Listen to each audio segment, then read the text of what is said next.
Hi guys, welcome back to my channel and welcome back to the third episode in my work-life balance series. I can't believe we're on episode 3 already, it's gone so quickly. So this episode is going to be all about how to schedule your time, but particularly at work. So I personally find if I just turn up to work sort of dilly-dolly about, don't really have a proper plan and a proper schedule in place, it takes me a lot longer to do everything. And if it takes you a lot longer to do everything, you're going to be at work for longer, so then you're not going to have very good work-life balance. So I think it's very important for you to schedule your time at work. I'm a big believer in that to have work-life balance, you need to maximise your time in the office. So you need to get things done as quickly as you possibly can, to a high quality, on time, so meeting the deadline.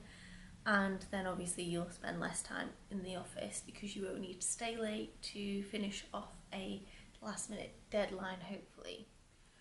So basically I'm just going to kind of talk you through a couple of tips on how you can schedule everything, all your tasks that you might need to do at work, how you can use your time in the office a bit more productively.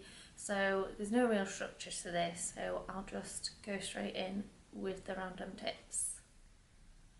So the first one, and something that I frequently incorporate, especially when my diary's looking pretty hectic at work, is to block out chunks of time in your diary. So if you know you have to write a specific report and maybe you've written one before, you know it's going to take you maybe 3 or 4 hours, book that time in your diary, even if it's over a couple of days if needs be. That way you know when that reminder pops up and says, it's 11 a.m, you've got a diary appointment and it says what you need to do, you'll know, looking at your calendar, that you need to work on that specific task. And also it kind of makes it a bit less likely that when people are looking at your calendar trying to find a time to book a meeting with you, they're less likely to book it over a time slot that's already got something there. So although they may look at it and if it says write report, they might just think, doesn't seem that important, I can put my meeting there. Maybe have a think about how you word those calendar appointments. But if you block out that time, it's just going to make it easier for you to understand what you need to do that day, what tasks you need to finish, and it makes it less likely that either you or a colleague will book an appointment over that time. So something that I find really helpful with figuring out kind of how I need to slot things in and where is, on a Friday before I leave the office, I come up with a to-do list for the next week. So if I know I've got particular deadlines coming up the next week, then I will write them all down on a list. And then to know what I need to do first, I write them down in priority order, and then you can go ahead and block out that time in your diary where possible. So when you're scheduling, you'll know exactly what needs to be done at the start of the week, what can wait till later on in the week. And obviously if urgent things come up in the meantime during that week, then you can just rearrange things, but it's better to try and slot something urgent into something that's already formed rather than trying to start from scratch, I find. So yeah, I would try and make it a habit on a Friday night before you leave the office to think about the week ahead, plan the week ahead, so that you're a bit more organised. You don't spend time on a Monday morning trying to figure out what you need to do that week. You can just get into work on a Monday and start straight away on the work you need to do. The next one is, don't try and work on multiple things at once. So don't be trying to write a report and answer emails at the same time. What I try to do is I try and set specific times of the day to answer emails. I always think if it's something really urgent, they should call, or at least, send multiple emails. If you're like me, your emails probably pop up at the side of the screen when you get them. It will probably show you if it's urgent and requires some kind of input by the end of the day.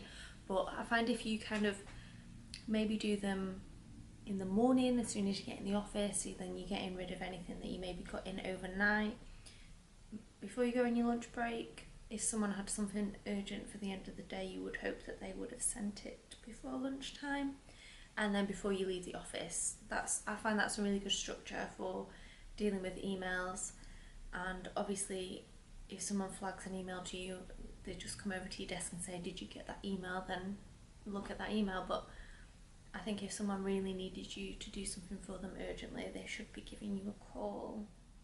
I personally find that if I focus my energy into one thing, for example, writing a report, rather than doing a bit, checking emails, doing a bit, checking an email, then I'm in the flow of things and I get things done quicker because I'm not stopping where I am, going off to think about something else, coming back, having to reread what I've already done, think about it all again. So I just find it's easier if you focus on one task and just get that completed. If it's not possible to complete it in that day or that time, get it to a good place and then move on to something else, or do your emails and then come back to it at a later date. And obviously if you need a break, then you can go off and have a walk to clear your head, etc. But it's important when you're in that zone and you're focused on one thing to carry that on, because otherwise it's going to take you longer to get things done. Another thing I find really helpful as well is, say for example you have a report that's due by Wednesday lunchtime. I try and schedule something for Wednesday lunchtime. So it could be you go for a walk with a friend, you go and have lunch with a friend, but basically you then know that if you don't get that work done by Wednesday lunchtime, if the deadline lapses and you run over, you're going to be letting your friend down. You're also not going to get to do something that you're excited about. So I think it's important to try and book something in your diary to look forward to, especially after kind of a really heavy piece of work or a really difficult task that you don't really want to do, or you know you're not going to enjoy doing. The last one is around working from home. So if you do have the option to work from home, sometimes it can be good to get yourself out of that office environment, especially if you need to get your head down and focus on something. I find sometimes in the office you can get distracted. Say for example today I was trying to read a document and I had a woman on the phone next to me on one side and a woman talking to herself on the other side, so it's very difficult to concentrate. So if you know you're going to need to actually really sit down and concentrate on a piece of work, I would recommend trying to work from home if you can.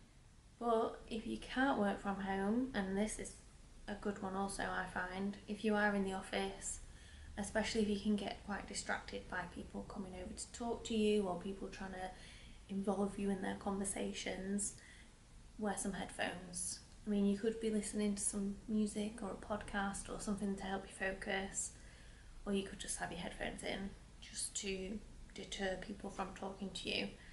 People are less likely to want to disturb you if you're head down with a pair of headphones in. So yeah, try that out. You may feel a little bit rude. I mean, I got over that very quickly because if I'm in the zone I don't want to be disturbed. So try it out and let me know how it goes. But yeah, so that's my tips for this episode of the Work-Life Balance series.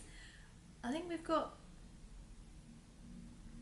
3 more episodes left now, but I will, as always, put the titles of the next episode into the comment in the description below. So thank you very much for watching. I hope you liked this video and found it useful. If you did, please give me a thumbs up and subscribe to my channel so you don't miss the next video. I've put them all into a little playlist so that they're easy to find. It's called Work-Life Balance series. And please leave me a comment if you incorporate any of these tips, if you use any of them already. I'd really love to hear. And until next time, I just want to say thank you for watching, and I'll see you in the next video. Bye!